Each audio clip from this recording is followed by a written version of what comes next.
Hey guys, Coach Jeff Eller coming at you again. I wanted to take a minute to share a couple things about cross country as we're getting real close to beginning our practices and workouts and our conditioning, and answer maybe a couple questions that I've already gotten. Hopefully you are checking out our Facebook page, which the username is @BearcatXC if you can't find that. And if you filled out the form, I've got your email and your phone number, and we'll be sending out a remind text message thing and possibly some emails this week. So kind of keep an eye on that for more information as to when we can begin practices and things like that. But one of the questions people were asking me is, what are they going to need for cross country? And the great thing about this sport is they don't need anything. Well, maybe a pair of shoes, but nothing fancy in the way of shoes. A pair of shorts, something they're comfortable to run in. You will find that you can buy cross-country spikes. Please don't buy those. They're kind of overkill for an elementary runner. Maybe by the time they're in high school, if they're really competitive, the spikes may help them.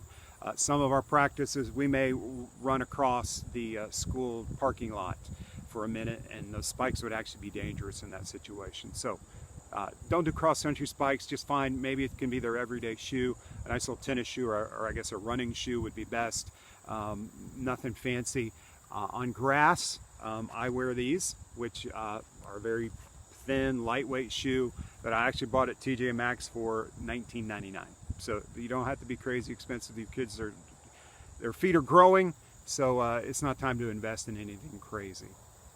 But something they're comfortable in. Now, I will say, get something that fits them. That's probably the most important thing, is that they're a good fitting shoe. And I know I have 4 kids myself, and we love to buy shoes big so they could last longer. Cross country, their shoes need to fit them. So don't send them out here with this giant shoe that's 10 sizes too big, because that'll not be good. Okay?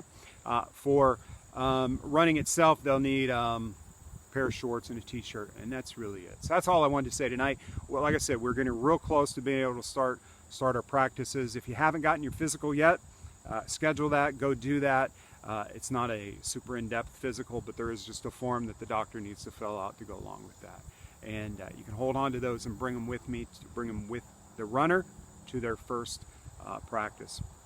Another thing, as far as what we'll need, as far as practices go, this is important, I forgot this. When they come to practice, a lot of water. I think the coach of the middle school says 2 bottles of water.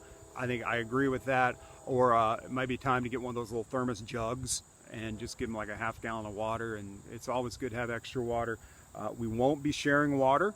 Obviously COVID, and I don't think we did even before COVID. So bring their own water. They'll also need a towel. We do a lot of our stretches and warm-ups laying on the ground and with the grass, and they're sweaty and it's itchy. It's not the best. So just bring a towel. A beach towel is perfect, and some water. Towel, water, shoes, and a good attitude, and the desire to run, because that's what we're going to do. All right, more announcements, more information coming real soon. Thanks.